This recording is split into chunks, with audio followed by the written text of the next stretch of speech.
Welcome to the Silent Heart channel.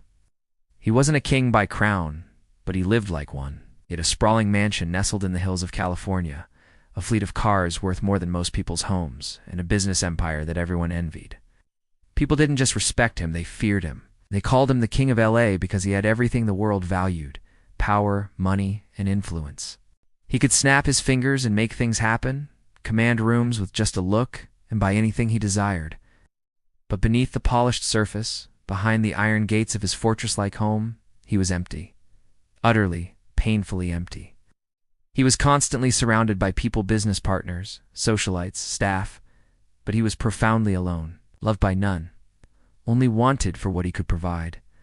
His life was a gilded cage, beautiful from the outside but hollow within, and then she walked into his life. She was a quiet girl who worked as a house helper, a shadow moving through the grand, echoing halls of his mansion.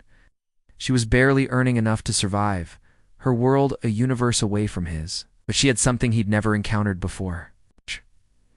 She didn't look at him with the awe and reverence he was used to. She wasn't impressed by his wealth, his cars, or his fame. To her, he wasn't the king of LA. He was just a man in a very large, very lonely house. The first time he truly saw her, she was arranging flowers in his massive living room. They were simple, soft roses, not the extravagant bouquets he usually had delivered. He asked where they came from, assuming his florist had made a mistake. She looked at him, her gaze direct and unafraid, and said she had bought them with her own money. He was taken aback, confused. Why would she spend her meager earnings on flowers for his house? Her answer struck him like a physical blow. She said, "This house looks beautiful, but not happy."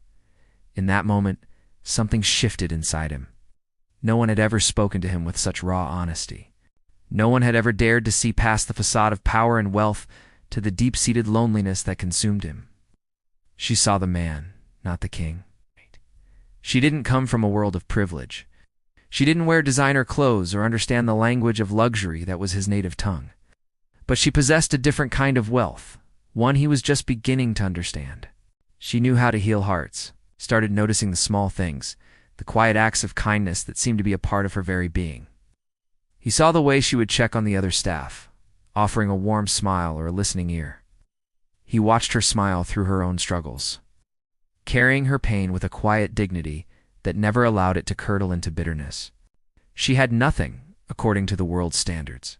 She possessed the one thing he had lost long ago, a heart that still believed in the fundamental goodness of people. And without meaning to, without any grand gestures or dramatic moments, he fell.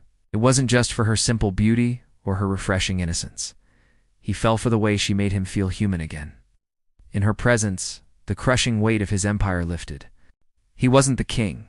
He was just a man, seen and accepted for who he was, flaws and all. With her, he could breathe. She wasn't trying to get anything from him. She simply gave her kindness, her attention, her quiet compassion. She was a gentle rain on the parched desert of his soul.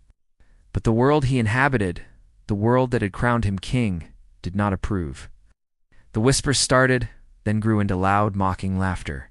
His so-called friends, his business associates, the socialites who orbited him, they all looked down on her. They called her a servant, a nobody. They sneered that she wasn't worthy of his name, his world, his elevated status. How could the king of LA be with a simple house helper? The judgment was relentless, a storm of disdain aimed at the one person who brought him peace. He had built empires from nothing, fought ruthless corporate battles, and won every challenge life had thrown at him. He was a man who had never known fear in the boardroom or on the world stage. But now, for the first time in his adult life, he was scared, terrified. He was scared of losing her, of the cruelty of his world, breaking her gentle spirit. He was scared of hurting her by pulling her deeper into his toxic environment. And he was scared of the impossible choice he faced, his love for her versus the world's crushing expectations. The crown he never asked for suddenly felt heavier than ever before. One evening, after a tense dinner party where the snide remarks had been particularly vicious, she was standing at the grand entrance ready to leave. The mansion was finally quiet, the judgmental guests gone. She turned to him, her eyes filled with a sad resignation. Her voice was soft, barely a whisper in the cavernous hall. "You're a king," she said, "and I'm just a girl trying to survive life. You deserve someone like you, someone who belongs in this world, not someone like me." Her words were not an accusation, but a quiet, painful acceptance of what she believed was the truth. She was trying to protect him, to set him free. He walked toward her slowly, each step feeling like a mile. The armor he had worn for decades began to crack. For the first time in years, his voice broke, thick with an emotion he had long suppressed. He looked into her eyes and said, "You're wrong." He took a shaky breath, the truth of his heart finally spilling out, because for the first time, someone finally chose me, not my crown. In that moment, under the dim light of the crystal chandelier, he realized something profound.